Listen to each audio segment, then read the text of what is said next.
Sounds good. We have a viewer who's a reader of Bonner Private Research, and they say Dan Denning mentioned that you, Doug, recommended the book The Knowledge: How to Rebuild Society in the Aftermath of Cataclysm. I'd be interested to hear your thoughts on that book.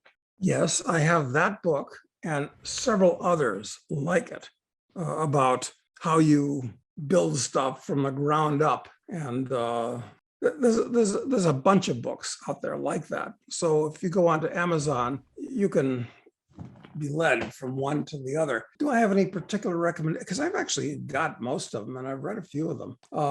No particular favorites. They're all different takes. Yeah, I think after you read that one, you told me about it, and I read it, and I think that the thing that was interesting about it is that there's foundational level technologies, and that he's just trying to communicate how you can sort of bypass maybe 100 years of figuring stuff out, that humans had to figure certain things out, to sort of skip past this technological life cycle and sort of build society up from the ground. And I found the way he wrote it to be very, very interesting. I mean, just the basic premise he started with, assuming there's things you can still scavenge, but not much, and you're building from the ground up. I thought it was interesting to read. I don't know, if you find yourself in that situation, is that the best how-to manual? I don't know, but it was very entertaining. Yeah, exactly, and that's true of a number of others like that. There was a series of books that was popular is not the right word, but were circulating, that we're talking about, forget about using 19th century technology, which would be hard enough to reconstruct, but how you would rebuild society using 17th century technology, which would be hard enough, quite frankly. Incredibly hard.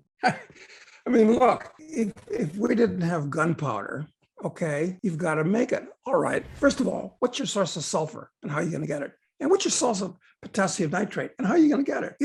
Very simple compound that's been around since the 13th century. And I think if we were out in the woods, I think we'd have to forget about gunpowder. Yeah, no, we'd be Stone Age. Stone Age, exactly. Yep. We're not. That's hard living. Exactly. How are we going to refine metals and all that? I mean, you talk about the supply chain breaking. I mean, if something serious happens, it's serious. Yeah, maybe like a pole shift or a solar flare. Yeah, or a mega volcano Exactly. going off, or in the long run, the government just destroying the economy because if it hadn't been for overseas Cubans, Cuba would already be in the Stone Age, I think. Yeah, you're right. And I mean, if you look at other collapses, I mean, certainly the Dark Ages preceded the collapse of Rome, right, and left lots of lost knowledge, and took a long time to recover that. The Bronze Age collapse, same thing. Technology lost for a long, long time, and people were basically back to, as you say, rubbing for roots and berries. Yeah, it'll be really, really, really Unpleasant. Unpleasant though.